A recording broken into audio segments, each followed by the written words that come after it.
Hey everybody, Fishman here. Welcome to another video.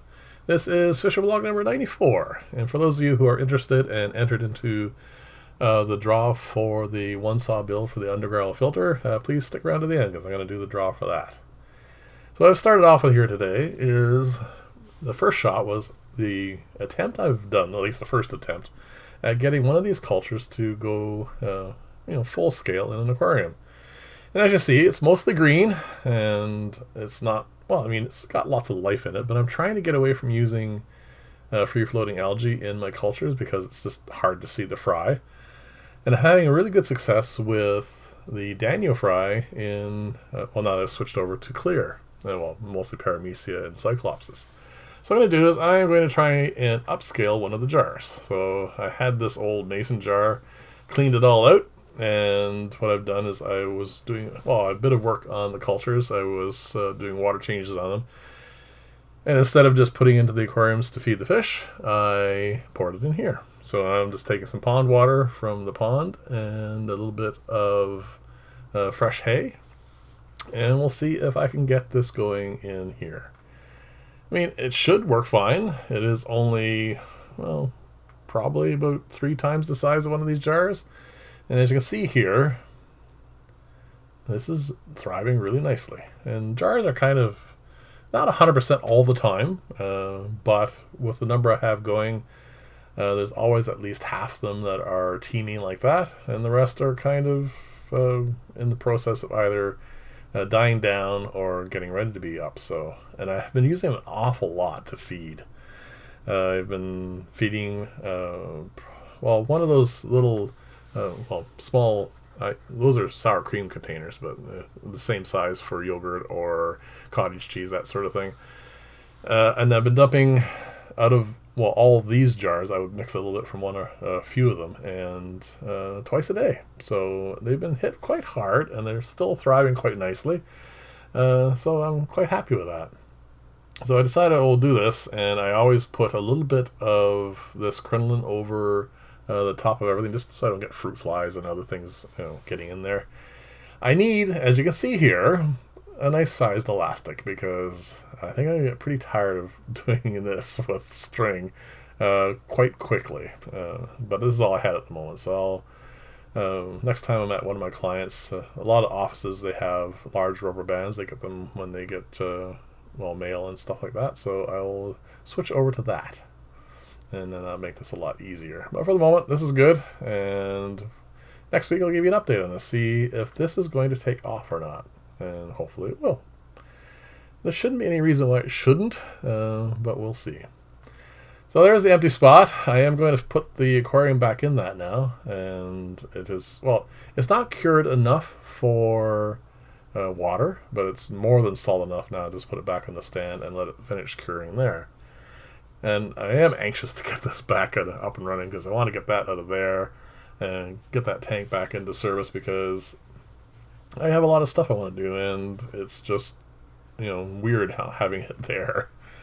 So the rice fish are doing nice. I haven't seen any issues with them at all. They seem to be quarantining quite well. I really need to prune this Java moss down, but the problem is the shrimp, the new ones that I got, the crystal reds, are running around in there. You can see one of them right there now, and like I said, I need to tear that apart, and I don't want to kill any of the shrimp in the process, so I'm gonna have to figure out a way of doing that and saving the shrimp at the same time. But it's a simple matter, once the shrimp are not in anymore, just to tear it in half, kind of make a little bit of a snowball of it, put it back in the tank, and the other half, put it in another aquarium. So we will have to get to that. So this is just a simple matter now of popping this back in. One of the things I did that I did off camera is I also ran a bead around the bottom of the tank. Not really that necessary, but because this is, all these aquariums here are only supported on both ends, and that's it, nothing else. So I like to put a little bit of extra support there. Again, not really that important, but it's just something I've always done. So there you go, simple matter of putting this in place like this. Going around the back, of course, and making sure it's in place as well. Because this tank's been sitting here for a few years, I mean, it's already cushioned itself in there quite nicely. It is like just a simple matter of getting it back to where it was. Now, the thing I'm not going to do today is hook up the piping. I'm just going to screw it in place just so I don't lose it. You can see it there up at the top of the screen. I'm just going to make sure it is where I can find it. I'm not going to put it a glue it in place and, of course, attach it to the other pipe that I cut it off of until I've filled at least the tank up to well, a third or a half, just to let it settle in place first. Just in case. You know, this is a reseal, so I want to give it as much of a chance as possible. So there it is, sitting there quite nicely, and we'll wait another week or two and we'll get around to getting that hooked up again. So I'm pretty positive now that this is heading in the direction I want it to. You can see there's lots of new green leaves, and they're all very happy and green. Of course, it's hard to tell with all the other ones that are still left over from the before when all the light was a little excessive, but I'm pretty certain now. They're the same color as these leaves, so that's a good thing. I'm trying to give you a view of the Paracrobensis because they're in there doing something, and usually when they're in there doing something, it involves eggs or fry, but they're secluded right now back like that, and I'm going to leave it just so they feel happy and secure, and we'll get the fry. I'll get you a shot of it at some point when they hopefully are free swimming. These guys just continue to impress me. I'm very happy with them. I'm going to keep an eye on them, make sure that if I see any females that are looking gravid, I will pull one out. But for the moment, like I said, just keeping an eye on it. And every time I set up plans for this, something happens, like the tank leaking. So now it's just full of all those plants. You can see some wasser tang in here as well. And I just filled. So I have to, again, of course, get that tank up and running again so I can get these back out of here and get this heading in the direction I want it to. But there's always so many things to do. This tank here, the 7-footer, is something I've been meaning to do a lot of work with for, I don't know how many months I've been saying this now.